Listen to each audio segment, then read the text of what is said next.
can listen along too on our free C-SPAN radio app. We have members of Congress joining us this morning to talk about the process as it plays out. And joining us, the Republican from Oklahoma. He serves the 2nd District. Representative Markwayne Mullin joins us. Thanks for giving us your time, sir. Absolutely. Thanks for having me on. What is your plan, or at least your role, do you think, as far as these reported objections to some of these states by members of Congress? Well, we'll be objecting to specifically 4 states: Wisconsin, Michigan, Minnesota, and Pennsylvania, and solely on one basis, Article 2, Section 1, Clause 2.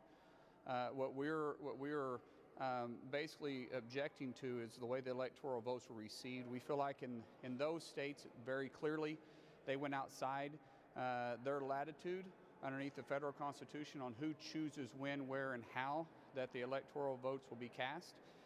When you have a governor, or you have a court, or you have even local officials that's going to decide when and how long they're going to receive ballots, how they're going to verify the ballots, that's outside their constitutional role. So with those, just that alone, we'll be making a decision to contest the electoral vote. And you're signing on to a specific senator on this process?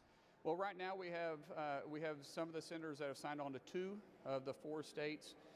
We feel like the process will probably end up receiving 3 senators, or 3 states that'll be signed on to. We may get 4, but I feel like we got good legal grounding and constitutional grounding to contest those 4 states.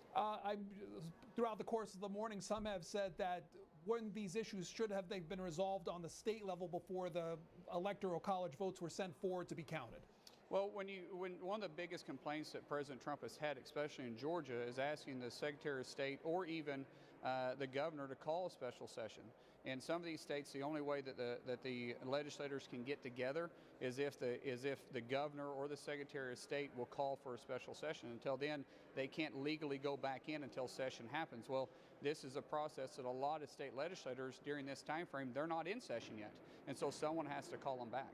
So what has it been like if you're going to make this process and go forward? Have you heard from other Republicans telling you not to go forward with it? You know, we've had a very constructive debate inside our conference, and I value everybody's opinion when it comes to this. This isn't a political vote, and no one should be making a political vote. We all swore to uphold the Constitution just this Sunday on January 3rd, and we all have a different view on congressional role and accepting the electoral votes.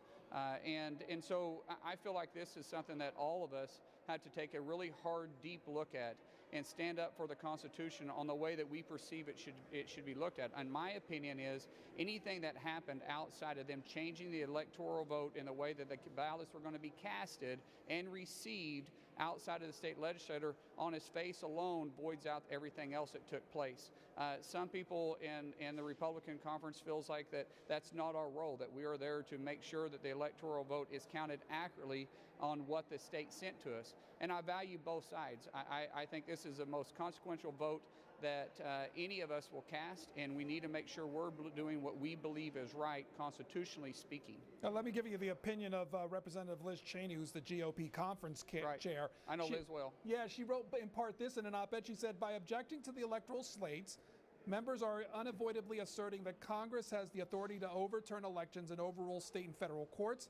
Such objections set an exceptionally dangerous precedent, threatening to steal states' explicit constitutional responsibility for choosing the president and bestowing it instead on Congress. This is directly at odds with the Constitution's clear text and our core beliefs as Republicans. How would you respond to that? Well, Liz is a good friend of mine, and I respect her opinion on it. I just adamantly disagree with her. I think under Article 2, Section 1, Clause 2, we have the authority to do so. By not objecting, we are accepting that the Constitution doesn't matter when it comes into the fact that the state legislators are to choose the election process. There is no question when we start talking about specifically the 4 states, Wisconsin, Michigan, Pennsylvania, and Georgia, that other people influence the outcome of the election of how the ballots would be received and counted. If that's the case, then it is my job, the way that I feel it. Now, Liz is completely welcome to her opinion, and I respect her dearly. But in my opinion is, by doing nothing that we are 100% being silent on the fact that that did or didn't happen, and accepting that anybody going forth at this point can make changes whenever they feel like. At the end of the day, well, let me ask you this then. Do you think that the Vice President is going to take more of a role of just proceeding over this in a ceremonial manner? I don't read inside the Constitution where the Vice President has the latitude that some people are saying that he has by simply taking a resolution, either accepting or denying the electoral votes. He's directed by really members of Congress. If we contest to it and we have one representative and one senator to sign on to a state that we're contesting, then he is to follow the procedures that are set forth to him. If we go into our separate chambers, have the debate, and decide to accept or deny the objection, then the Vice President follows whatever we come together and decide to give him when we convene as a whole again. At the end of the day, do you think this process as it plays out today will change the end result of President-elect Biden eventually becoming the president?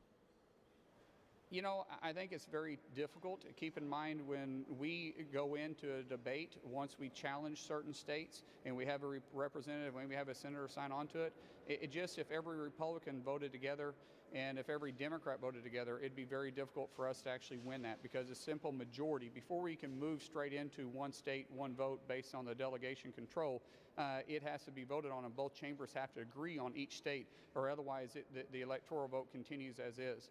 So I think it's a very difficult matter. But listen, the idea is to make sure that we have a secure election moving forward. No one here debates that irregularities took place. You won't debate that. Irregularities did take place.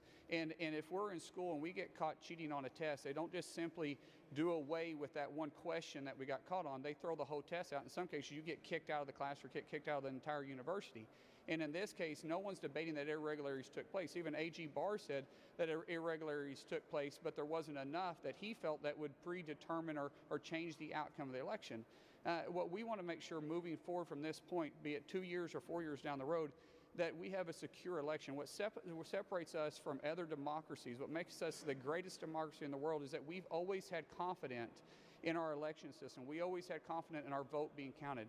There isn't that same feeling moving forward right now, and we want to make sure we change that. We show what happened, how it happened, and make sure it doesn't happen, so we have a secure and fair election moving forward on the elections ahead of us. Representative, there's the potential of the Senate turning over to Democratic hands after that Georgia special runoff election today. What does it mean for the House minority going forward? Well, in both chambers, you're going to see the closest margin we've had since the 1800s, late 1800s.